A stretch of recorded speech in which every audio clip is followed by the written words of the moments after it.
Hello. Dito po yung ating mga manok. Yun o. Diyan sila. Kumakain.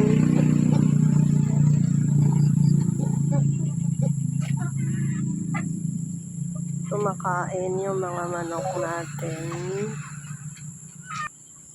Ito yung room number 1. Isang rooster at limang hen. Ayan. 5. Ay, 5 ba? Ay, 4 pala. 4 na hen. Dito sa kabila, ayan o.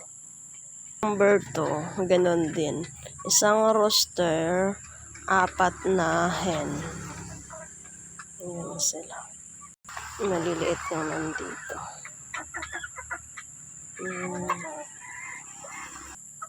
Ayan sila guys. Oh.